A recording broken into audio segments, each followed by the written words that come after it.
Dober večer in lepo pozdravljeni v še eni oddaji In Vivo Veritas. Danes bomo pogledali na drugo stran meje, konkretne na tržaško ozemlje in se bolje spoznali s slikarjem Livijom Možino. Še predtem pa nekaj več in tudi bolj splošno o sami založbi Mladika, pri kateri je ta knjiga izšla. Z mano sta iz založbe Nadja Rončeli in pa urednik knjige Mitja Petaros. Lepo pozdravljena. Dober dan, pozdravljeni. Torej, lepa hvala, da sta prišla. Vidim, da sta prinesla ogromno enih publikacij s seboj, pa bi mogoče res najprej spregovorili o sami založbi. Torej, založba je zdaj na sceni že več kot 50 let. Kako pa je pravzaprav se vse skupaj začelo? Začelo se je daljnega leta 1957. Takrat se je v skupini krščansko usmerjenih intelektualcev porodila zamisel, da bi po tisti puščobi, ki jo je za sabo pustil fašizem, ustanovili revijo, neko kulturno revijo, kjer bi objavljali literarne poskuse mlajših avtorjev, recenzije, kritike, gledaliških predstav, tako da bi se spet obudilo neko kulturno, neko literarno, kritično dogajanje. Pa je nastala revija Mladika pod vodstvom Jožeta Peterlina leta 1957. To je bila taka drobna revija, nekaj 20-16 strani, potem recimo obseg se je z leti povečal. Kaj pa vsebina se je spremenila? Vsebina se je tudi nekoliko spremenila, ker recimo, če je bil na začetku poudarek na literaturi in recenzijah, zdaj tole recimo ostaja jedro, ker revija Mladika recimo že dobrih 50 let razpisuje tudi literarni natečaj za kratko zgodbo in za poezijo oziroma za pesniški cikel. In tile nagrajeni prispevki se vedno objavljajo v reviji, nagrajeni in priporočeni prispevki avtorjev tako iz našega zamejskega prostora, kot tudi iz Slovenije. Obseg pa se je povečal, torej z tistih 20 smo prišli tudi na 100 strani revije. Veliko je tudi poudarka na zgodovini, pričevanski članki, kakšne memoarski zapisi, veliko kritičnega recimo pretresanja naše polpretekle zgodovine, torej od konca druge svetovne vojne do današnjih dni. Veliko je tudi razmišljal o političnem stanju tako v Sloveniji, kot tudi v našem manjšinskem prostoru v Trstu. Potem pa imamo tudi recenzije likovnih razstav, o predstavitev posebnih zaslužnih glasbenikov, tako da ostaja kulturna revija, recimo tale literarni poudarek se pa je nekoliko omilil. Pa kar se tiče potem prehoda z revije na knjižni program, se je zgodilo, da je bilo v tistih 50-ih, 60-ih letih kar nekaj dobrih mladih piscev, besednih ustvarjalcev, in tako, da je neka mlada avtorica z imenom Bruna Marija Pertot, ki je objavljala svoje poezije v reviji Mladika leta 1961, torej 4 leta potem, ko je revija začela izhajati, bila nagrajena na takšen način, da so zbrali njene poezije in jih objavili v knjižni obliki. In tle nekako se postavi temeljni kamen naše založbe. Potem, tudi naj povem naslov te prve pesniške zbirke, zanimiv, Moja pomlad, to prav kaže na neko prerojenje, na željo po neki rasti, da se bo nekaj razvilo, nastalo, in tako recimo napovedal je nekaj dobrega tisti naslov, in to se je res zgodilo. Po tisti prvi izdaji je Mladika izdala še nekaj takih drobnih pesniških zbirk, raznih zapisov. Potem pa se je ta knjižna dejavnost utrdila in se tako precej uveljavila, tako da zdaj se je Mladika tudi osamosvojila od pokroviteljstva kulturne ustanove Slovenska prosveta, pod okriljem katere je na začetku delovala, in zdaj je to samostojna založba s svojim knjižnim programom, izdajamo od 15 do 20 naslovov na leto. Tematike so recimo raznolike, nisem prvo naše vodilo je vrednotenje slovenskih avtorjev v Italiji, da recimo pod okriljem Mladike lahko izdajo svoja dela, da jim ni treba iskati založnikov drugje v Sloveniji. Pomembno pa je tudi za nas, da se v Trstu nekaj dogaja, da se objavlja, da ostaja tole kulturno vrenje življenje, ki je bilo od nekdaj zelo pomembno za slovenski prostor. Tako da se izdajo dela domačih avtorjev, kot recimo zelo prijetno je bilo sodelovati z Borisom Pahorjem, z Alojzom Rebulo. Potem pa imamo seveda tudi veliko novih, mladih, nadarjenih avtorjev. Izdajamo tako leposlovna besedila, torej prozo in pesniške zbirke, kratko prozo, romane, potem pa veliko esejistike, zbornikov, mladinske in otroške književnosti, seveda tudi to spada zraven, in tudi te pričevanjske literature, zgodovinskih esejev. Recimo vodilo Mladike je tudi, da povezuje vse tri Slovenije, torej izdajamo dela avtorjev iz našega, tržaškega, goričkega prostora, Slovencev v Benečiji, ampak tudi v zdomstvu, zamejstvu. Torej zato imamo posebno zbirko zapisov iz zdomstva, kjer se objavljajo dela avtorjev v Argentini, Avstraliji, Kanadi, Združenih državah Amerike, ki se nekako spominjajo svojih slovenskih korenin. Greste tako daleč. Kaj pa mogoče tudi avstrijski zamejski Slovenci tudi pridejo potem v poštev? Ne, oni sicer imajo že svoje založbe, recimo kot je Celovška Mohorjeva družba, ki vrednoti tale prostor, pa založba Drava in Vizer, tako da ostanemo v mejah recimo dežele prostora Slovencev v Italiji in pa seveda tega zdomskega prostora. Marsikateri knjižni prvenec smo izdali, recimo pesniku Davidu Bandlju, ki to je tak plodovit avtor, intelektualec. Recimo se spominjam njegove prve pesniške zbirke Klic iz nadzemlja bil. Takrat je pisateljica Ivanka Hergold njega tisto knjižno zbirko pregledala, ga spodbudila in mislim, da to je tako si štejemo v čast, da je ta knjiga lahko išla pri nas. Išla pa je tudi zadnja knjiga Borisa Pahorja, zbirka kratkih njemu dragih kratkih zgodb, Grmada v pristanu.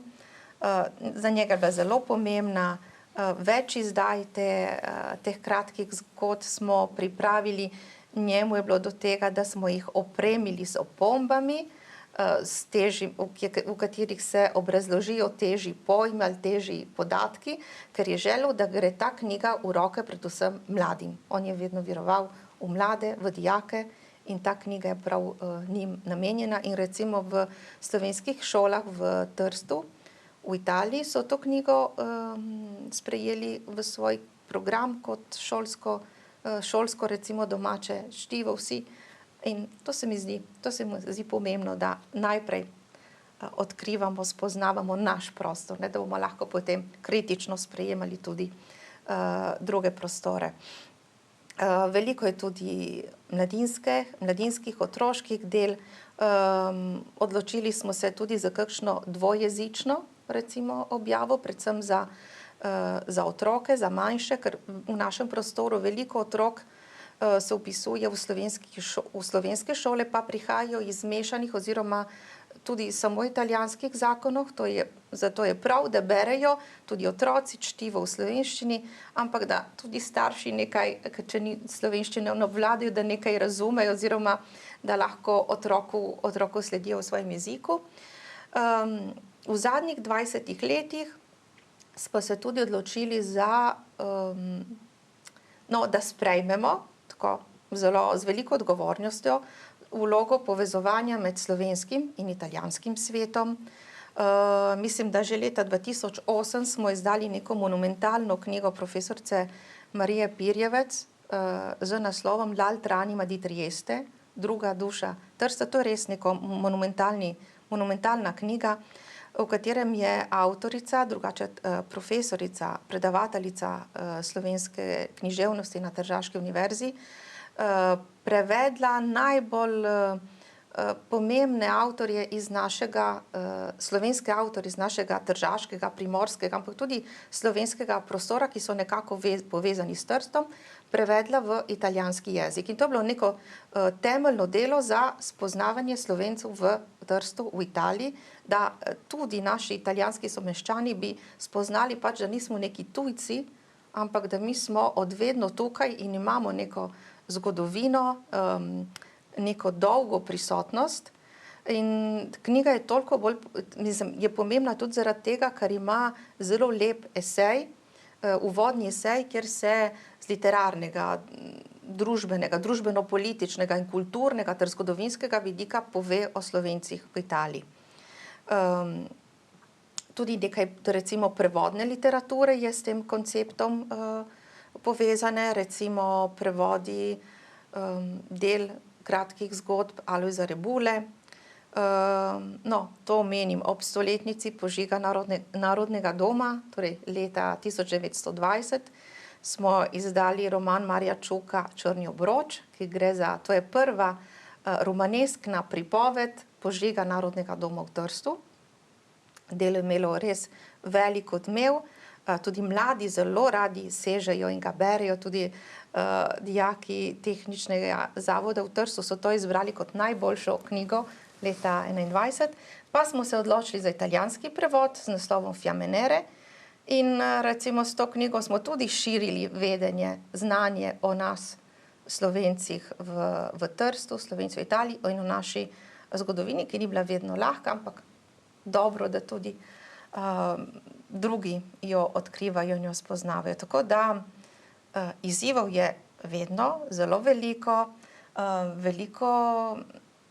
veliko avtorjev nam ponuja svoje dela, vendar pri izboru se vedno držimo tega, da naj bo avtor z našega prostora, naj bo tema z našega prostora, prostora Slovencev v Italiji, Primorske, torej tudi recimo širšega, ampak nekako s katerim lahko spletamo neke vezi, neke povezave, neke odnose, naj ne bo delo, naj gre za delo, ki lahko izide samo v našem prostoru in za nas je temeljnega pomena. Recimo, to je naše bistvo in to je naše vodilo. Kaj pa, če vam zdaj še malce nehvaležno vprašanje, polni ste optimizma, super vam gre in zdi se, kot da so časi, v katerih je bila slovenska manjšina v italijanskem zamejstvu zatirana, že skoraj malo pozabljeni. Ampak ravno zdaj, ko poslušamo, kako je treba za šumnike na osebnih dokumentih doplačevati dodatnih 60 € in čakati tudi 10 dni dlje, me zanima, če mogoče tudi na vas, kljub temu, da ste založba in da ponavadi kulturo se vendarle pusti malce bolj ob strani kot naprimer politiko, ali so se tudi na vas vršili mogoče kakšni pritiski ali pa so vam bila mogoče odtegnjena kakšna javna financiranja, morebiti zdaj v tem času nastopa zadnje italijanske vlade? Ne, moram reči, da ne. Da tudi recimo v zadnjem temu gospodarskem manevru se je postavka za slovensko manjšino je ostala nespremenjena. Torej, zaenkrat se še nič hudega zgodilo. Tako da, ne vem, na kulturnem področju pa je utrip zelo dober. Omenila sem knjigo L'altranima di Trieste, ki smo jo izdali pred 15 leti. Lani smo jo v Tržaškem kulturnem središču ponovno imeli dvakrat, predstavili smo imeli neko tako pogovorno srečanje s tem, da smo povabili različne italijanske intelektualce, avtorje, pisatelje, profesorje, režiserje, igralce, da bi, ko so knjigo prebrali, da bi nekaj kritično spregovorili. Imeli smo 2 večera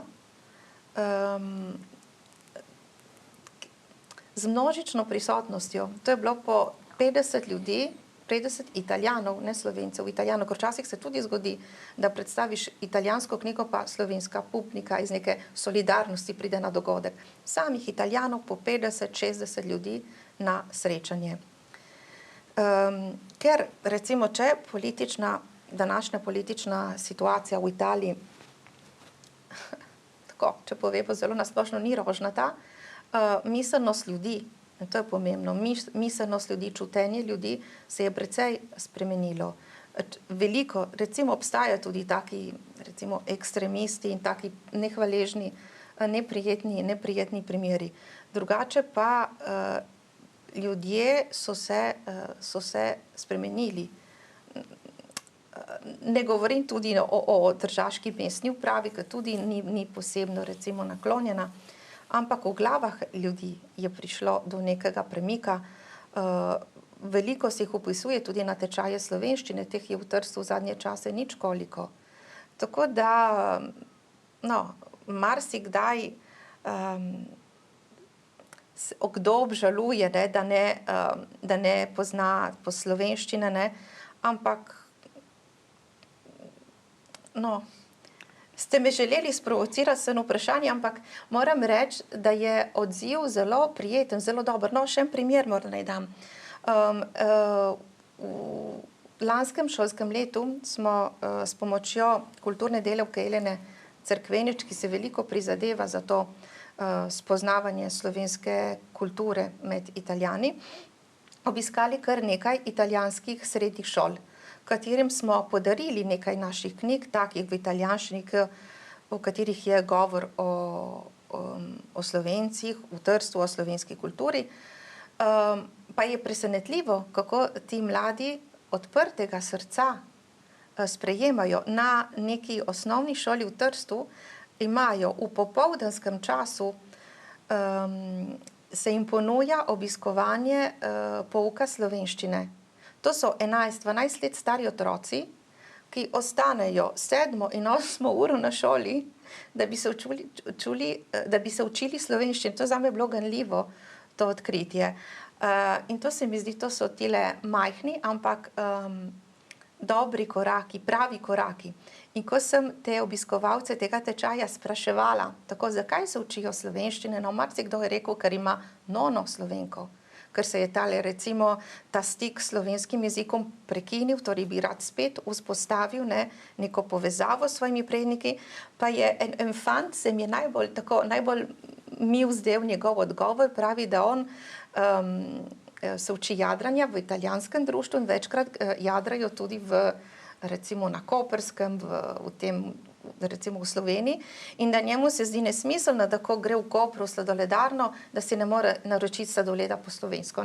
Torej tudi iz takih praktičnih, ampak zelo poštenih vzgibov se odločajo za slovenščino. To se mi zdi pa zelo pozitivno. Če lahko jaz dodam, vse lepo in prav, morda vidim tudi z drugačnega zornega kota in tako, ampak to, kar si ti opisala, so tudi izjeme. Mi kot Slovenci... Veliko pa je takih izjem. Je dosti, ja, samo še vedno ni masa, ki se tako zanima. V smislu, mi kot slovenska manjšina v Trstu smo vedno manjšina, mi smo kot en otok. In mi kot založba in razna kulturna in športna društva in tako delujemo v slovenskem jeziku zato, da ne bi to izginilo. Nas je pa vedno manj. Malo zaradi demografskega padca in dosti zaradi mešanih zakonov in tako dalje. In mi imamo to srečo, govorimo oba jezika in zato se lahko sporazumevamo z vsemi. Medtem, ko pridejo naši sosedje, ki znajo samo italijanski jezik, je 10 ljudi, 9 obvlada oba jezika, samo enega se govori v tistem jeziku, ki obvlada tisti. In zato to so odlični primeri in dobra praksa, samo ni splošna. Kultura pa lahko pomaga v tem smislu. In zato s knjižnimi izdajami in z raznimi predstavitvami knjig in tako pomagamo k temu, da je vzdušje boljše. Nas ne sovražijo več, to absolutno ne. In tudi jim nismo več indiferentni, to smo opazili že odkar je postala Slovenija svobodna. Ampak je že minilo 30 let in ni da zdaj vse italijanske šole, kot je ona povedala, to je kakšen tečaj slovenščine za Italijane, ampak ni da je to zdaj, kako lepo, zdaj cel Trst bo znal slovensko in italijansko. Je boljše. Dosti boljše. Problem pa je, ker nas je Slovencov vedno manj. Od 30 let od tega nas je bilo dosti več. Ko sem jaz bil na osnovni šoli ki mi nimamo dvojezičnih šol, ne, imamo samo slovenskim učnim jezikom z italijanskimi programi, ne, smo bili vsi Slovenci na šoli. Ne, moji otroci tega niso doživeli. Ne, je dosti mesenih zakonov in tako dalje. In to se spreminja in moramo tudi mi spreminjati odnos do teh novih, ki bi se radi naučili slovenščino. Ne, ampak se spreminja, to je res. In v pozitivnem tudi, ne.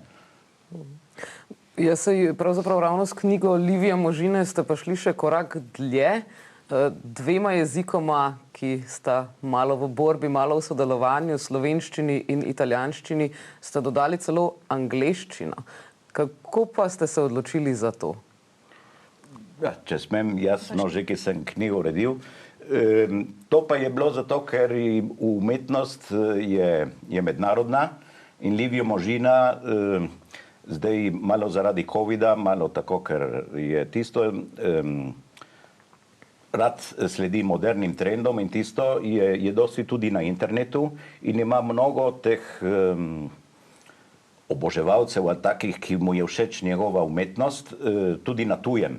In tisto, in se nam je zdelo, če naredimo monografijo o njemu, da bi bilo lepo, da pač ne vsi razumejo po svetu slovenščine in italijanščine in zato, da je pozitivno, da tudi malo bolj razširimo. Ne? In tako se nam je zdelo, da knjiga bi jo lahko brali tudi taki, ki niso samo z naših krajev. Ne? In zato smo dodali to prav zaradi jezika umetnosti, ker sej v knjigi ni dosti besedila, se zdi, da je dosti, ampak prav zato, ker je preveden 3 jezike, je nekaj več pisanega, ampak je bila osredotočena na umetnost in na njegove slike.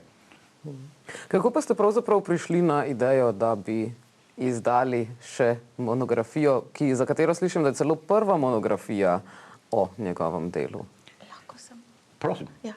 No, kot sem prej omenila, pri Mladiki mi smo objavljamo zelo raznolik program, ne, tudi glede tem in take likovne monografije nam niso tuje. Smo že posvetili recimo umetniku Borisu Žuljanu, ki je recimo iz Boljunca, z Doline, z tega konca doma. Zelo lepo monografijo smo tudi posvetili umetniku, slikarju in kiparju Bogdanu Gromu, ki je veliko deloval tudi v Združenih državah Amerike in on si tudi takrat zaželel, da bi njegova monografija išla s prevodi v slovenščini, italijanščini, mislim v slovenskem izvirniku, potem pa s prevodom v angleščini in italijanščini. Torej, takim podvigom nismo popolnoma recimo novi, nepripravljeni in tako se tudi tale poskus ni bil nekaj povsem novega oziroma nenavadnega. Predvsem, kot smo tudi ugotavljali, naši mladi zelo radi tudi berejo angleščino, zato in glede na to, da gospod slikar Livija Možine ima res, kot recimo piše tudi noter v tem eseju, pogovoru z njim, veliko ljudi, veliko po internetu, po spletu se povezuje z različnimi sledilci njegovih stvaritev, tako da je angleščina prišla že skoraj čisto po naravni poti. In da je knjiga išla in je prva monografija, to je malo zato, ker umetnik je odličen, je priden, ga poznajo po Italiji in tako, ampak značajsko se ne rad izpostavlja in tako. Ampak mi smo večkrat v reviji Mladika dali ocene njegovim razstavam, pisali, kako je priden in tako, in smo rekli, ja, lepo bi bilo, da bi imel tudi monografijo. In on se je upiral, ma kaj bo monografija, važno je slike in tako, saj me ljudje poznajo. In potem smo ga prepričevali in se je začel strinjati, ne, ampak ni bil prepričan. In potem pa, ko jo je videl, se je navdušil, ne, in tako. Zato, ker on zelo rad slika. Ne, se opravičuje, da ne more biti tukaj in tako, ampak druge obveznosti in tisto ima že čez 80 let in tako, zato se ne dosti, recimo, premika v tem smislu. In je ta knjiga je rekel, naj bodo slike. Potem od zadnje dosti dela, ne, ker slike niso, ne moreš dati katerekoli, jih je treba preslikati, potem da so prave barve, ker on je tak bolj pikolovec, ne, in tisto je moglo biti vse, kot se spodobi, ne, in tako. Ampak je bil navdušen nad idejo in že snuje, da morda bi naredil drugi del. Ne, ker je rekel, so ljudje lepo sprejeli, ker tudi, kar smo imeli predstavitve in tako, so vsi končno, če ne moramo si dovoliti, ali tisto, da imamo eno tvoje olje, na tisten imam saj knjigo, ne, in tako, ali pa smo jo poslali tudi že na Irsko in v Avstralijo in tako, in vsi navdušeni, kako lepo, no, da je, končno imamo več njegovih del skupaj, ne, v tisten. On pa slika že 40-50 let in je vedno imel uspehe, ampak je tak bolj preprost, ponižen, se ne rad hodi tako, da bi bil javna oseba, no. Tako kot... Ima pa zanimiv slog, ne? Ker Ja. tole, mislim, se že verjetno slika na ovitku knjiga razume, da gre za nek hiperrealističen slog. Ta njegove, mislim, če boste potem prelistali knjigo, boste ugotovili, da marsikatera njegova slika zgleda fotografija. In to gre za neko, Mitja, ko je njegov tudi dober prijatelj, bo kaj več povedal, to gre tudi za neko zelo natančno in dolgo, mislim, dolgo deloma, predvsem pripravo, ne, sploh na sliko. Ja. Sami ste sicer v uvodni besedi ugovarjali, da gre za hiperrealizem. Ja, ker on pravi, da ni pravi hiperrealizem, ne, to je vse to je nastalo v Ameriki, hiperrealizem, v prejšnjem stoletju, recimo na polovici prejšnjega stoletja v Ameriki, in so želeli delati, ne znam, tihožitja, da bi bili prav kot ena fotografija, ena slika, ne. Medtem ko Možina, on, razen tega, da daje dušo svojo v te svoje slike, ki so vsa olja, na začetku je risal olja slika oziroma na platnu in potem je videl, da je boljše, da slika olja na leseni podlagi, zato ker detalji pridejo dosti boljše, ne. On za vsako sliko porabi 2, 3, tudi 4 mesece. Zakaj? Ker on najprej nariše s svinčnikom vse, kar bo, in potem počasi dodaja barve. In to dela barvo nad barvo. In zato se more določeni odtenki posušiti in jutri bo dodal drugo in potem bo videl, da ni v redu in bo dodal tretjo in počakal, da se tisto. In to je vseeno nalaganje. Sej v knjigi so tudi ti primeri, kako začne iz platna ali lesene podlage samo svinčnikom z risbo in potem kako to nadgrajuje z barvami in tisto, in to postane kot ena fotografija. On hodi dosti v naravo, se rad sprehaja, še posebno ženo, otroci so že veliki, in dosti fotografira. On potem te fotografije naredi en kolaž z njimi. To, kar njemu kot umetniku mu je všeč. In zato, ne znam, slika eno kokoš, en vogal enega borjača, eno drevo, ne? In ni, da je on to iz iste fotografije vzel. Ostriže ven, dene skupaj, potem, ko je to naredil tak kolaž, nariše lastoročno in potem to nastane njegova slika. In zato je zanimivo, v knjigi je eno znamenje, ne? Kjer je Marija z Jezusom in lepe glicine, ne? Ki pokrivajo to, ne? Ki se nekaj podira. In ljudje na internetu, sem bil tam v tistem kraju, sem videl. Absolutno ni res, ker on je pobral eno srednjeveško sliko, ki je zdaj v muzeju, za dati to znamenje, ne, je nemogoče, ne, ampak ljudje so, ja, gotovo, to sem videl in nekje v Toskani, ne, ali pa njegove slike z glicine so uporabili za reklamo enega okraja v Umbriji. Žal, ne da bi ga vprašali, ne, ker so mislili, to so fotografije, vzamemo z interneta in tisto. Pa niso bile fotografije, to so bile njegove umetnine, ne, in je rekel, ja, vsaj vprašali bi lahko, ne, se bi dovolil, ne, ampak niso fotografije, ne, in tako, ne, ima tak stil res zanimiv, no. Tako figurali, kot danes ne rabijo slikari večkrat. Torej, nobena od slik ni narejena po resničnem, zgolj po eni fotografiji iz resničnega življenja, ker razgledajo pa ravno to, kot ste sami dejali, res resnične, ja, kot da smo se tukaj sprehajali. Ja, verjetno ne. Jaz ne vem, on je naredil nekaj tisoč slik in tisto vseh niti ne poznam in tako, ne? Ampak je on vedno kaj svojega dodal, to gotovo. Ne, in tako, morda kakšno je prav prerisu z fotografije, tega pa ne vem. Ne, on dela tudi portrete. On je rekel, da predno naredim portret, če nekdo mu naroči, da bi rad spoznal osebo. Je rekel, da videti, kako naj žari, ali manj, ali če naj bo bolj žalostno, ali tisto, ali tako, ne. Da on je tak, ne, hoče prav dodati kaj svojega. Zato ne morem garantirati, da ni nobena prav dobesedno prerisana, ampak ponavadi dela tako. Se opravičujem. Tale esej, intervju je zelo anekdotičen, ne?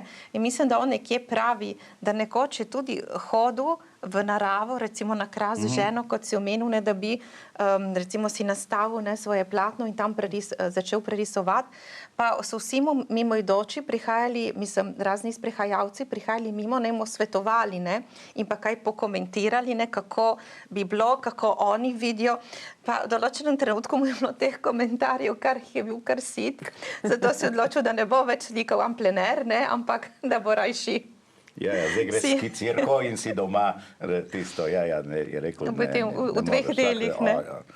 Jaz bi to naredil tako, je drugače. Ja, vsi radi dajemo na svete, ne. Ja, tako je.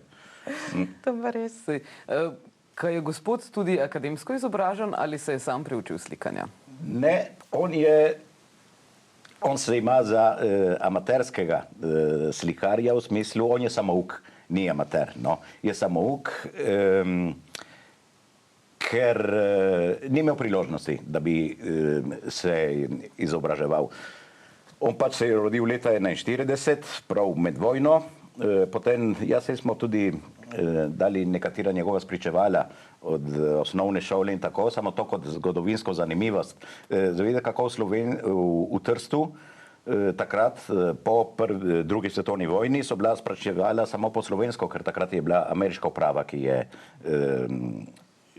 bila v Trstu kot vlada in tisto, ne, ni bilo še Italije, ne. In on je bil vedno nadarjen za risanje in je rad risal. Samo je moral tudi potem delo si poiskati in tako dalje, zato ni imel priložnosti, da bi se izučil. Se je pa sam, je bilo ogromno galerij v Trstu takrat, on je dosti se družil z raznimi umetniki. Zdaj jih ni več? Jih je, ampak dosti manj. Dosti manj in nasplošno zdaj umetnost se je zelo preselila na splet in tako in ni. Jaz se spomnim, ko smo mi bili mladi, smo zelo hodili, če smo imeli dobre profesorje, no, likovne vzgoje in tako, po galerijah in gledali, ne, razne stile in tisto, zdaj tega je dosti manj. Je manj priložnosti in manj teh priložnosti, res. Tudi umetnost, zdaj vsak bi tel zaslužiti, ne vem, ne, ni več takih, ki samo rišejo, ne, da iz veselja in tako, ne, in to je bil pa Livio Možina, ne. In on je imel, on pravi, ne, in verjetno bo res eno majhno težavo v šoli, ker je študiral na učiteljišču slovenskem in takrat je bil profesor August Černigoj, ne, ki pa je bil za vse neke druge vrste umetnosti bolj moderne takrat navdušen, ne, konstruktivizem in ekspresionizem in take stvari, ne. In ura likovne vzgoje, rišite, kar vam duša pove. In Livio je rekel, ja, lepa reč, ne, je risal, ne znam, osebe, to je nuno, ne, to ni, ne, to je staro, ne, in tako, ne, in on ni imel rad profesorja Černigoja, ne, in verjetno tudi Černigoj njega, to ne vem, kakšne ocene mu je dajal, ne, in tako, ne, on pa je povedal, ne, da ni tisto, in zato, da se je potem sam kupoval knjige in se izučil, kako je treba perspektive delati, kako obraz narisati, ali roke osebe in tisto, ne, da to mu je vse očitno res dober talent, ki si ga je sam, je pa začel slikati prav slike, ker prej je risal. Je risal tudi za literarne vaje, to je bila ena revija, ki je za dijake in študente izhajala v Trstu za slovenske šole. Ne izhaja več? Ne izhaja več, to že 30 let je ne bo več. Ja. In je tam objavljal lesoreze in tisto in tako, ne? In dosti risbic in tako, prav slikat na olje in tako je začel, mu je žena kupila prve te oljne barve in je takrat začel. In potem je videl, da je lepo, da prvo razstavo je naredil v društvu Ivan Grbec v Škednju, ker on je Škedenc, se je tam rodil, zdaj živi v Lonjerju, na Rocolu, zareč po pravici. To pa je zdaj, enkrat je bila vas, zdaj pa je vse del Trsta, so toliko pogradili in tako. In je imel uspeh in to ga je spodbudilo in je nadaljeval. In potem, ker on tako počasi risal te svoje slike. Riše po eno naenkrat? Ne, on riše po 2-3 naenkrat, zato ker da se posušijo, ne? Ker rabi toliko časa, ne? Če ne bi še več časa čakali od ene razstave do druge. Ne? In tako. In zato je, ja, v Trstu je recimo vsake 2-3 leta imel svojo razstavo. Ne? In dokler v Milanu so bile tiste velike te razstavne hiše in tako, je tam imel dobre stike in je tam dosti razstavljal in je bil zelo poznan. Se pravi, tudi v Milanu so zaprli nekaj teh prostorov že? Ja, tudi tam je rekel tudi, da ti kuratorji teh galerij in tako, da gledajo zdaj tudi več, kar gre na zaslužek in tisto, in ne da bi ponujali kakšne novosti in tako. Ne? On, ko je prve krate šel ponujati svoje tiste, tam je rekel, to je bilo vse zanimivo, ne? Ker so se zanimali prav za umetnost in tako in tisto. Zdaj je dosti več tako recimo komercialno. Ne? Tako, pač časi se spreminjajo. Ampak gospod pa kljub svojim letom še vedno riše, če razumem. Ja, on še vedno slika, malo manj, ker tisto, ampak po pravici rečeno, zdaj se dosti posveča učenju. On je ustanovil v Trstu v galeriji, ki ta galerija Rettori Tribio je prav v centru Trsta. Recimo tam, kjer je rimsko gledališče, ne, in je bil judovski geto, v tistem predelu Trsta je ta galerija, ki je druga najstarejša galerija v Italiji še ostala. Kot prva je nekje v Bologni, se mi zdi, v Emiliji, ki stalno deluje, da niso medtem zaprli. In tam je imel svojo slikarsko šolo. 2-krat na teden, kdor je želel, se je upisal in tisto je on učil te... Namerno govorite o pretekliku ali še vedno trajajo ti tečaji? Ja, ne, namerno o pretekliku, ker je bil COVID in tako in je bilo težko se tam zbirati in tisto in potem je rekel, jaz sem tu starejši in tako in ne, zdaj ima še vedno, ampak zdaj dela doma.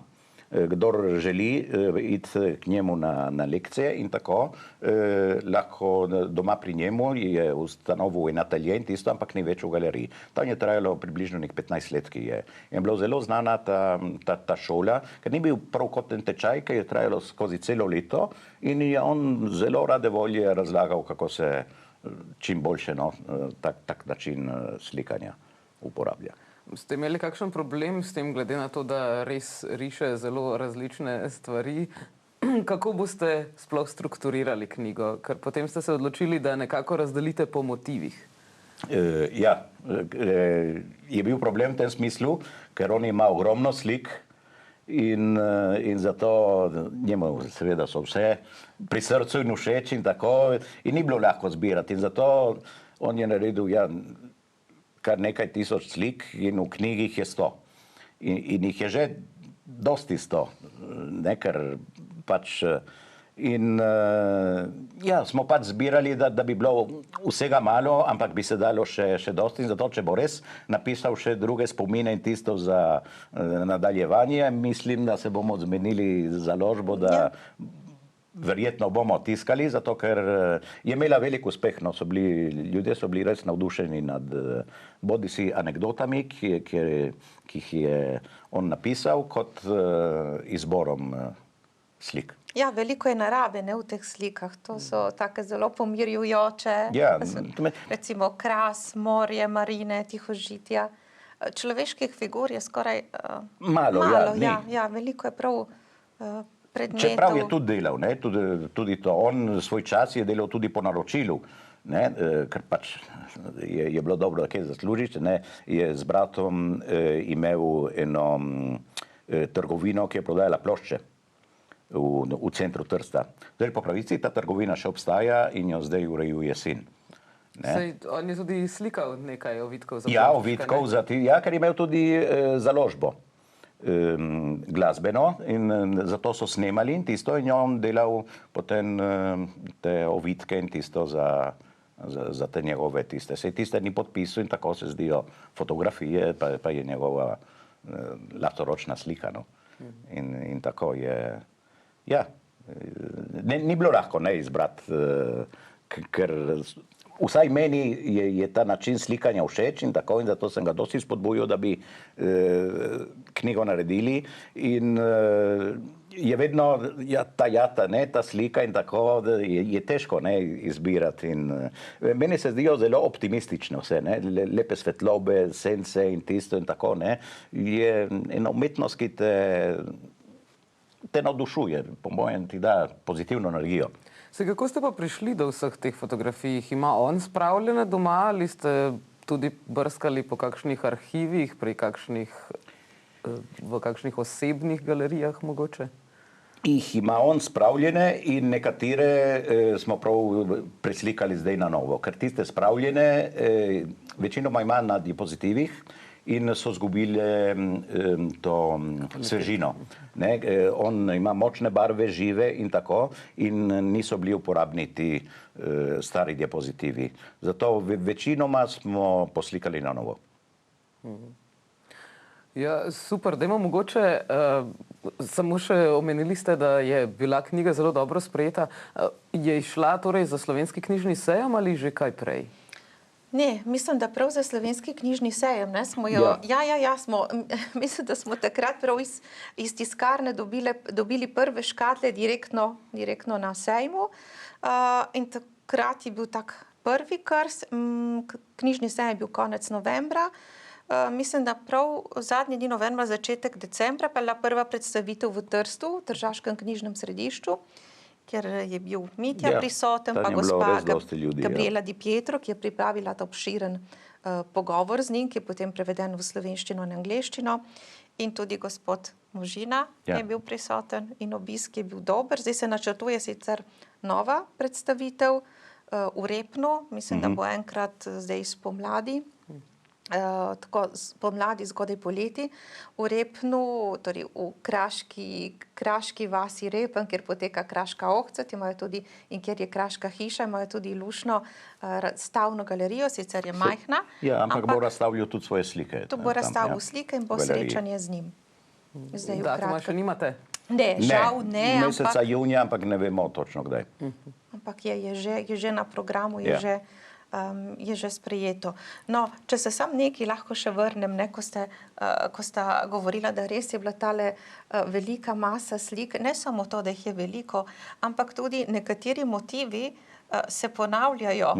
Ne, recimo predvsem, kaj so bili neki zvončki, neke vijolice, ne. Ja, pa zimske idile. Zimske idile, ne, taki zelo, tudi tam je težko izbrati, ker te vsaka nagovori, pa rečeš, ja, dobro, ampak so si podobne, ne moram vseh na taki knjigi izbor, moraš pripraviti. Pa to je še težje, ne, potem tako izbirati v takih pogojih. Prej ste omenili, da je sicer pogovor nastal originalno v italijanskem jeziku. Je to zaradi same avtorice intervjuja ali zato, ker gospod Raj govori italijansko mogoče? Ne, gospod Slovenci govori slovensko in tisto in mu teče lepo, govori v knjižni slovenščini. To je bilo zaradi avtorice intervjuja, ker ona je umetnosti kritik, ne profesionalno, ampak hodi na razstave in tako in tisto. In mu je večkrat predstavila njegove razstave in zato je rekel, da on ne bi hotel ene biografije take navadne, da bi bilo, da se je rodil, šolal, poročil, imel otroke in tisto, ampak da bi bilo nekaj bolj življenjskega. Ne? In jo je povabil na kavo in so govorili tako približno, kot se pogovarjamo mi danes. In je potem ona to zapisala intervju in ona pa piše samo po italijansko in tako. In potem smo mu rekli, ja seveda, založba je slovenska in tisto in to. In on je bil absolutno, ja, ampak bo se mogli vi prevesti, ne, ker on pa si ni upal, ne, prevesti to v slovenščino in to je naredila založba in zato je, original je bil po italijansko samo zaradi tega, ker ona je, in sta tudi prijatelja, se poznata že dolgo let in tako in zato je znala kaj vprašati, ne, ker recimo tako umetniško ga pozna dobro. Ma tudi njegova učenka.